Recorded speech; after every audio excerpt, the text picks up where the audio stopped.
है एवरीवन। आप सुन रहे कहानी माफिया किंग, मेरे यानी कि दिव्या सिंह चाहत के साथ। तो चलिए शुरू करते हैं। भाग 42।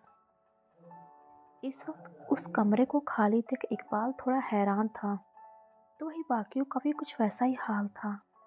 तभी कुछ सोचते हुए इकबाल ने आगे बढ़कर उस खाली पड़े जूस के ग्लास को उठा लिया था, जिसे कुछ देर तक घुमाते हुए देखने के बाद उसे वापस से उसी जगह पर रख भी दिया था। अजीब बात है, जिस तरह से इस कमरे की हालत है उससे तो यही मालूम होता है कि यहाँ अभी भी कोई रहता है। यानी कि इस ग्लास से आती इस जूस की स्मेल से तो यही लग रहा है कि जैसे इसे अभी थोड़ी देर पहले ही पिया गया है। फिर यहाँ अगर ऐसा है तो फिर यहाँ कोई नजर क्यों नहीं आ रहा?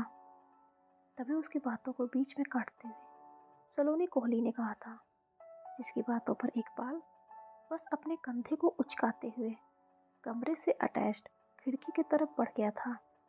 लेकिन उसे अंदर से बंद देखकर भी उसने उस खिड़की को खोल दिया था। ये तो अंदर से बंद है, तो इसका मतलब कि यहाँ जो भी शख्स था वो हमारे आने से पहले ही यहाँ से जा चुका था। इतना कहते हुए इकबाल सीधे बेड पर जाकर बैठ गया था। तभी उसे किसी के सिसकने की आवाज़ सुनाई दी, लेकिन वो अभी उस आवाज़ को समझ पाता उससे पहले ही रेशमा ठाकरे काफ़ी तेजी में उसकी तरफ बढ़ते हुए कहा, मुझे लगता है कि अब हमें यहाँ से जाना चाहिए, क्योंकि हम यहाँ जिसे ढूंढने आए थे वो लड़की। लेकिन रेशमा ठाकरे अपनी बातों को पूरी कर पाती उससे पहले इकबाल ने काफ़ी जल्दबाजी में उन्हें चुप भी करा दिया था। किसी ने कोई आवाज़ सुनी, जैसे कोई सिसकियाँ ले रहा हो, कुछ उस तरह की आवाज़। इकबाल ने आगे कहा था, लेकिन उसकी बातों को सुन सामने खड़े रेशमा ठाकरे से लेकर बाकी सब हैरान थे। शायद उन्हें ऐसी कोई आवाज़ नहीं सुनी थी। तो इकबाल भी एक नज़र खुद के चारों तरफ देखते हुए अपनी जगह से वापस खड़ा हो चुका था। लेकिन इस बात से अनजान कि जब वह बेड से खड़े होते हुए वहाँ से आगे सलोनी कोहली के तरफ बढ़ा था, उस वक्त फर्श पर बड़ी पतली उंगलियाँ जो उसके बेड पर बैठते ही उसके जूतों के नीचे आ गई थी, वही अब उसके हटते ही अंदर चली गई थी। यहाँ तक कि वह इस बात से भी अनजान था कि वह जिस मकसद से यहाँ आया था, यानी कि पटाया से मिली काव्या को ढूंढते हुए वह यहाँ आया था। दरअसल इस वक्त काव्या उस बेड के नीचे ही छिपी बैठी थी। इस बात से अनजान इकबाल सामने खड़ी सलोनी कोहली की तरफ बढ़ गया था, तो उधर बेड के अंदर बैठी काव्या का पूरा शरीर पसीने में लथपथ, लेकिन चेहरे पर एक दर्द साफ नजर आ रहा था। उसके साथ ही उसके एक हाथ की हथेलियां इस वक्त खून से सनी हुई खुद के पेट पर था, जैसे उसके पेट पर लगा वो खंजर का घाव किसी दबाव के कारण ताजा हो चुका था और उसकी वजह से ही वहां से खून का रिसाव भी शुरू हो चुका था।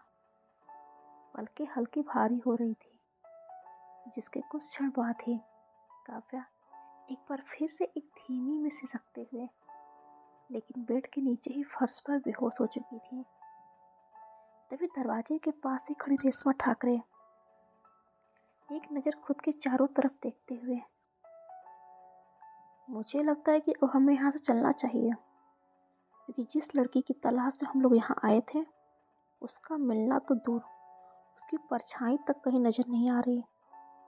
लेकिन इन सब के बीच हम लोग ये बात भूल रहे हैं कि हमारे प्लान के मुताबिक वो छोटा चूजा हमारे पीछे ही गया था और उसके पीछे वो मानो सेठ ही गया था।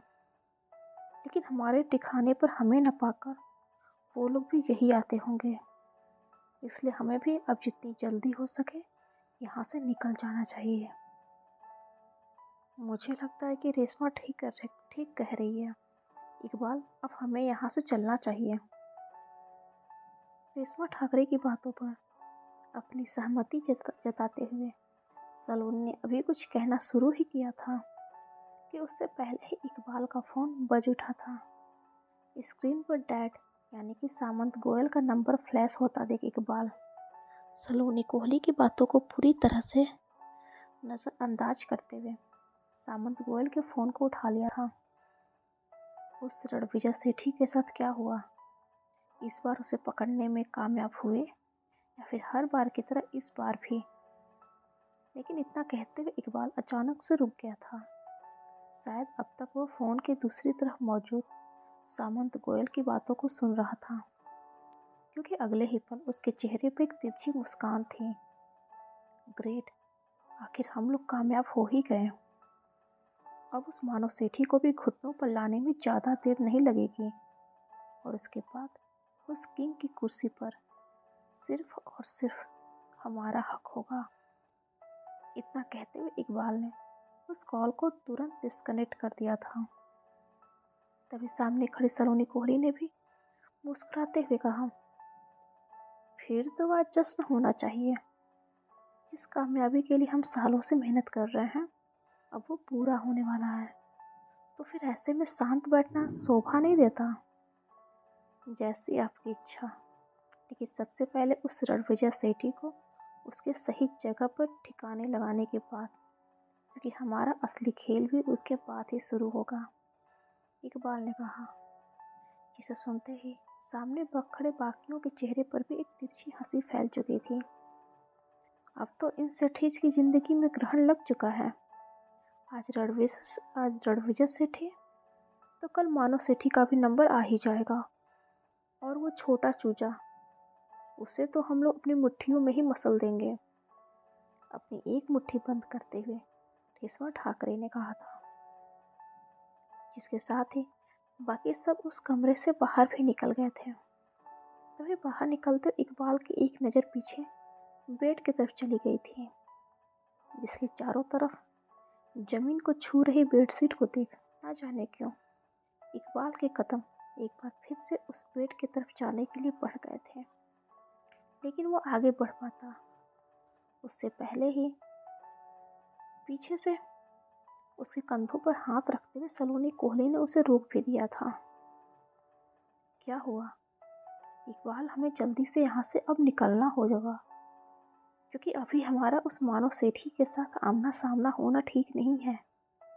जिसकी बातों पर इकबाल भी अपनी गर्दन को हाँ में हिलाते हुए तुरंत वहाँ से बाहर निकल गया था।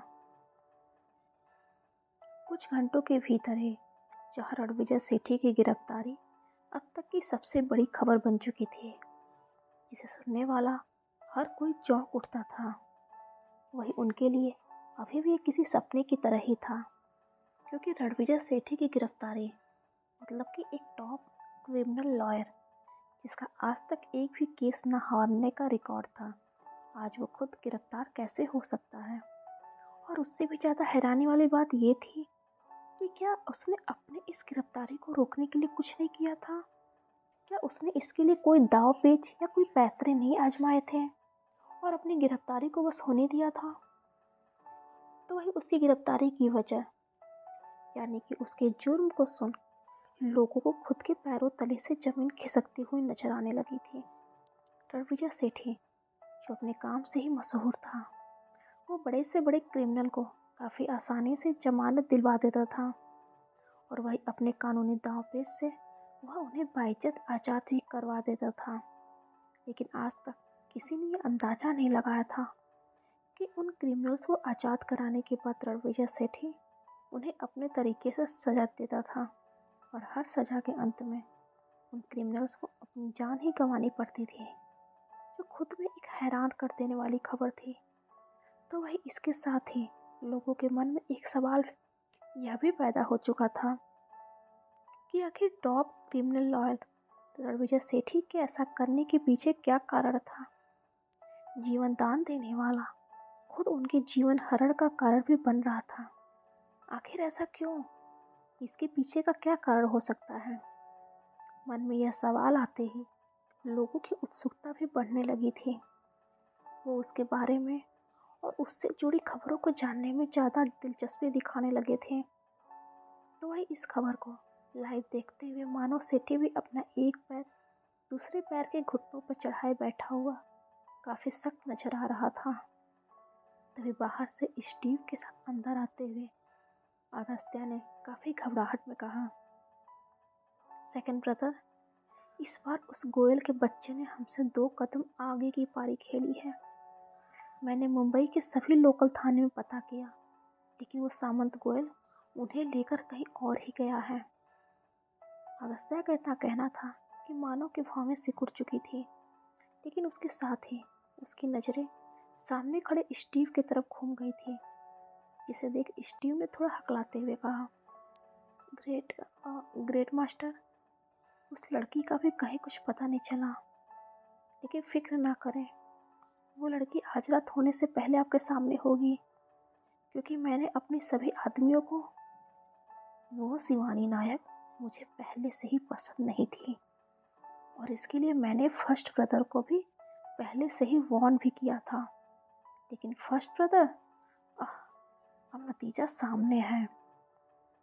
स्टीव की बातों को बीच में काटते हुए अगस्त्या ने कहा, और मानव के बगल में ही जाकर बैठ गया था। तभी एक नर्स काफी जल्दबाजी में उनकी तरफ ही बढ़ते हुए कहा, सर मैडम को होश आ चुका है और वो आपसे मिलना भी चाहती हैं। जहाँ उस नर्स का इतना कहना था कि मानो अभी अपनी जगह से खड़ा हो पाता, उससे पहले ही अगस्त्या अपनी जगह से लगभग दौड़ पड़ा था। शायद हमें ये चालबाज औरत ही कुछ बता सके कि हमारी गैर मौजूदगी में इस घर के अंदर कौन आया था और वो खुद बेड के नीचे कैसे बेहोश पड़ी थी। इतना कहते हुए अगस्त्या अब तक कमरे के अंदर बेड पर लेटी काव्या के पास खड़े होते हुए हल्की भारी आवाज में कहा, जैसे वो उससे कुछ बात करने के लिए काफी दूर से दौड़ कर आया हो, थैंक्स गॉड कि तुम ठीक हो। तुम्हें आइडिया भी है कि तुम्हारे इस लुका छिपी के खेल में हम लोग कितने परेशान हो गए थे। जहाँ अगस्त्या का इतना कहना था कि काव्या, जिसकी आंखें इस वक्त खुली हुई थी, लेकिन अगस्त्या की बातों को सुन वह किसी सोच में डूब चुकी थी। कुछ घंटे पहले मानो अभी काव्या को उसके फैमिली यानी कि सलोनी कोहली और उनके अतीत के किस्सों को बता ही रहा था कि तभी स्टीव के एक फ़ोन कॉल ने उसके चेहरे के एक्सप्रेशन को बदल दिया था, जिसके साथ ही वह काफ़ी जल्दबाजी में काव्या के कमरे से बाहर निकलकर अगस्त्या के पीछे चला गया था। जिसके पीछे रह गई काव्या मानव के बातों को सुनने के बाद उस फाइल और उसमें सलोनी कोहली और बाकियों के डिटेल्स को काफ़ी ध्यान से पढ़ने लगी थी। जहाँ महज कुछ वक्त ही बीते थे कि अचानक से उसे एक शोरगुल के साथ लगातार चलती गोलियों की आवाज़ भी सुनाई देने लगी थी, जिसे सुनते ही उसके चेहरे के भाव थोड़े बदलने लगे थे, लेकिन इसके साथ ही उसके चेहरे पर हल्के कन्फ्यूजन वाले भी भाव थे। उसके पेट का घाव अभी भी ठीक नहीं हुआ था, जिस वजह से वह काफ़ी आहिस्ते से अपने कदमों को आगे बढ़ाते हुए कमरे के दरवाजे को हल्का खोला था, लेकिन अगले ही पल उसकी आंखें चौंकते हुए बड़ी हो चुकी थी, क्योंकि इस वक्त इकबाल उसके ठीक सामने ही खड़ा मानो के आदमियों को काफ़ी बुरी तरह से मारते जा रहा था, जिसका साथ इस वक्त उसके बाकी गैंग वाले और खुद उसकी माँ सलोनी कोहली भी दे रही थी। तभी उन आदमियों को मारते हुए इकबाल ने काफ़ी सख्ती में कहा, इन्हें संभालने के लिए मैं यहाँ अकेले ही काफ़ी हूँ। फिलहाल तुम लोग जाकर उस लड़की को ढूंढो, क्योंकि अगर हमें इन सेठी ब्रदर्स को हराना है तो उस लड़की का हमारे हाथ लगना बेहद ज़रूरी है। जहाँ इकबाल का इतना कहना था कि काव्या काफ़ी बुरी तरह से चौंकते हुए 2 कदम पीछे हट गई थी। उसकी नज़रों में इस वक्त एक घबराहट थी। ऐसा नहीं था कि काव्या अकेले उनका मुकाबला नहीं कर सकती थी, लेकिन इस वक्त उसके ऐसे जख्मी हालत में उनके सामने जाना मतलब कि उनकी पकड़ में आ जाना, इस वजह से वह कुछ सोचते हुए पीछे अपने बेड की तरफ बढ़ गई थी, लेकिन तभी अचानक से उसका पैर नीचे पीछे कालीन में उलझते हुए वह मुंह के बल जमीन पर गिर पड़ी थी, जिसके साथ ही उसके मुंह से एक चीख भी निकल आई थी। शायद नीचे गिरने की वजह से उसके पेट का घाव एक बार फिर से ताज़ा हो चुका था। तभी खुद के कमरे के बाहर किसी के आने की आहट को सुनते ही काव्या समझ चुकी थी कि बाहर खड़े लोग इस वक्त उसे ढूंढते हुए उसके कमरे के बाहर ही आ चुके हैं, जिसे देख उसने उठने की काफ़ी कोशिश की थी, लेकिन खुद को असफल देख उसने खुद को बेड के नीचे ढकेल दिया था, जहाँ उसकी किस्मत अच्छी थी कि उतने लोगों के मौजूदगी के बाद भी किसी की नज़र बेड के नीचे नहीं गई थी। या शायद सामंत गोयल का फ़ोन आ जाने की वजह से वह लोग काव्या को भूलते हुए रणविजय के पास जाने के लिए निकल गए थे।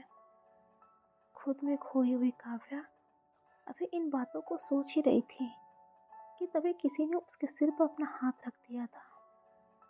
नजरें उठाकर पाया कि वो कोई और नहीं बल्कि उसके बगल में खड़ा मानव था, जिसे देख काव्या की आंखें न जाने क्यों अनायास ही छलक पड़ी थी।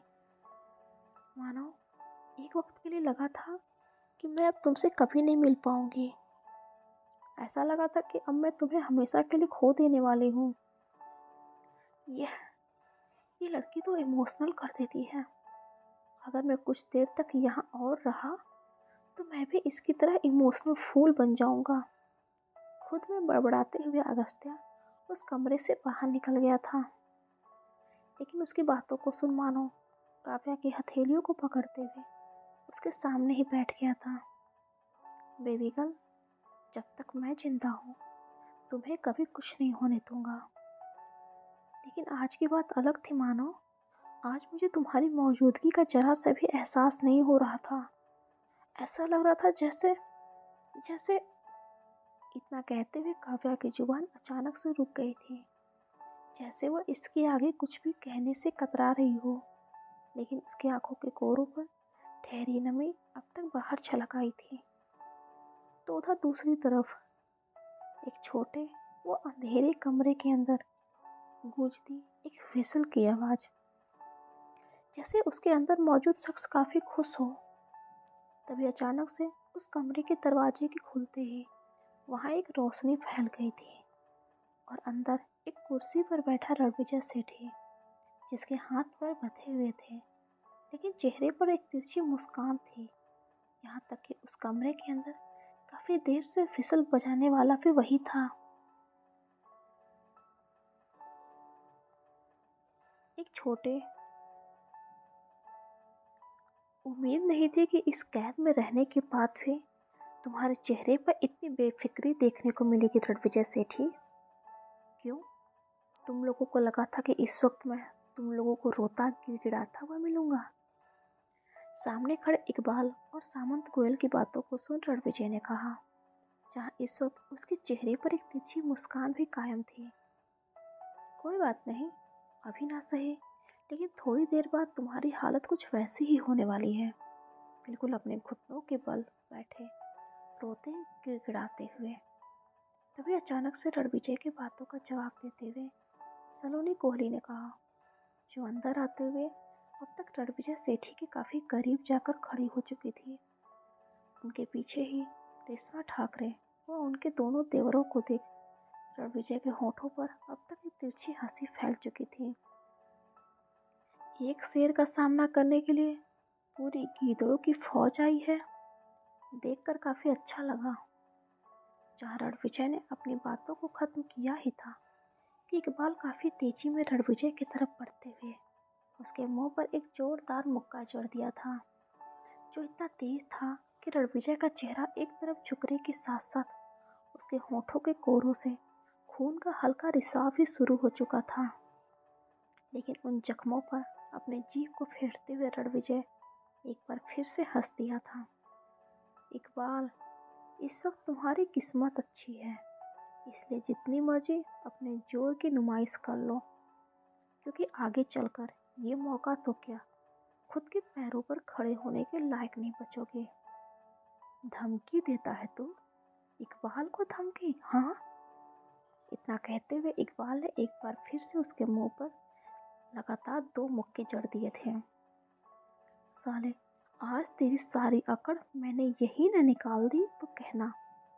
जितनी मर्जी मार लो, लेकिन उससे पहले ये तो सोच लो कि मेरे इस हैंडसम से चेहरे को बिगाड़ने के बाद कस्टम को क्या जवाब दोगे।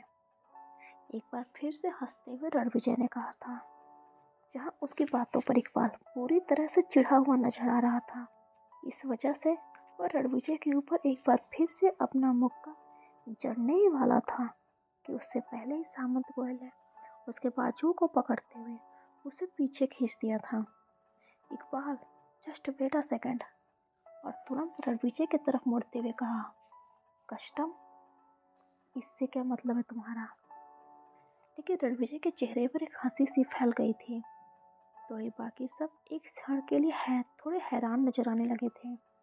तभी सामंत गोयल इस बार रणविजय के चेहरे को पकड़ उसे ऊपर तानते हुए कहा, जवाब क्यों नहीं देते? अभी अभी तुमने एक कस्टम की बात की है, उसका क्या मतलब हुआ? एक बार न्यूज़ खोल कर देख लो, तुम लोगों को सब पता चल जाएगा। खुद के चेहरे से सामंत गोयल की पकड़ को झटकते हुए रणविजय ने कहा था, जहाँ उसका इतना कहना था कि सामंत गोयल के पीछे ही खड़ा इकबाल काफ़ी जल्दबाजी में पॉकेट से अपना फ़ोन निकालते हुए उसे ओपन कर दिया था।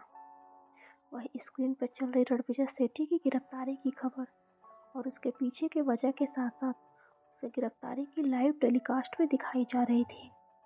जैसे उस वक्त रणविजय के साथ उसके फ्लैट में कोई मौजूद शख्स उनका वीडियो रिकॉर्ड कर रहा था। लेकिन यह न्यूज़ टेलीकास्ट को देखते ही सामंत गोयल और बाकी लोग काफ़ी हक्के बक्के से अवाक नजर आने लगे थे। जैसे वो नहीं चाहते थे कि रणविजय सेठी की ये न्यूज़ बाहर आए, या फिर गिरफ्तारी की आड़ में वो लोग सेठी ब्रदर से अपने कोई दूसरे मंसूबे पूरा करना चाहते थे। लेकिन रणविजय खुद गिरफ्तार होकर भी जैसे उनके मंसूबों पर पानी फेर दिया हो। क्योंकि जहाँ एक तरफ वो सभी इस न्यूज़ को देखते हुए काफ़ी ज़्यादा हैरान नजर आ रहे थे, तो वही कुर्सी से बंधा रणविजय फिसल बजाते हुए नजर आ रहा था, जिसे देख एक बार फिर से इकबाल ने काफ़ी गुस्से में ही उसके मुंह पर एक जोरदार मुक्का झड़ते हुए उसके शर्ट के कॉलर को पकड़ लिया था। साले खुद को बड़ा सयाना सब समझता है, हाँ? हमारे मंसूबों पर तू पानी फेरने चला है, हाँ? आज तुम सेठी ब्रदर्स की सारी हेकड़ी मैंने यही ना निकाल दी। इकबाल, जस्ट स्टॉप इट, एक ऊंची आवाज में चीखते हुए सामंत गोयल ने एक बार फिर से इकबाल को रोक दिया था। जहाँ उसके रुकते ही उस कमरे में एक फोन के बजने की आवाज गूंज उठी थी। लेकिन उस आवाज को सुन बाकी सब तो नॉर्मल ही थे, सिवाय सामंत गोयल के। हेडक्वार्टर से कॉल? जरूर तुम्हारे चीफ ने मेरा हाल चाल पूछने के लिए कॉल किया होगा। उसे मेरी चिंता सता रही होगी कि तुम मेरा अच्छे से ख्याल रख रहे हो या नहीं, या फिर कहीं ये पूछने के लिए कॉल तो नहीं किया है कि मुझे लेकर अभी तुम कहाँ तक पहुँचे हो। एक बार फिर से चेहरे पर तिरछी मुस्कान लिए हुए रणविजय ने कहा। जहाँ उसकी बातों को सुन सामंत गोयल अवाक थे, तो वही इकबाल एक बार फिर से उसके मुंह पर अपने मुख के चढ़ने ही वाला था कि सामंत गोयल ने उसे रोक दिया था। इकबाल, अभी के लिए चलो यहाँ से, ये वक्त जोश दिखाने का नहीं बल्कि होश में रहकर काम लेने का है।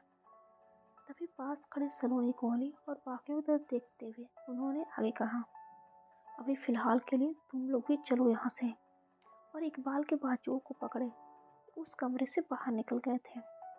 जिनके पीछे रह गए रणविजय उन्हें ऐसे जाते देख ठहाके लगाते हुए नजर आने लगा था। तो उधर दूसरी तरफ काव्या को होश में और सही सलामत देख मानो उसे लेकर मुंबई के सेठी विला में लौट आया था। जिसके साथ चल रहे अगस्त्या और स्टीव को थोड़ा चिंतित देख काव्या ने अपनी जगह पर ही रुकते हुए कहा, पूरे रास्ते मैंने नोटिस किया तुम लोग कुछ परेशान नजर आ रहे हो, क्या हुआ, सब ठीक तो है ना? जिसके जवाब में स्टीव की नज़रें काव्या के बाजुओं को पकड़कर चल रहे मानव पर टिक गई थी। तो वही मानव के चेहरे पर भी एक सख्ती और खामोशी साफ नजर आ रही थी। तभी अगस्त्या अपनी आंखों पर स्पेक्ट्स टांगते हुए कहा, या मुझे क्या होगा? हाँ, बस तुम जल्दी से ठीक हो जाओ, क्योंकि अब मैं तुम्हारी देखभाल करते करते थक चुका हूँ। इतना कहते हुए वह सेठी विला के अंदर अपने कमरे की तरफ बढ़ गया, जिसके तुरंत बाद ही स्टीव ही अपना कोट ठीक करते हुए विला से बाहर निकल गया। ग्रेट मास्टर, अब मैं भी चलता हूँ।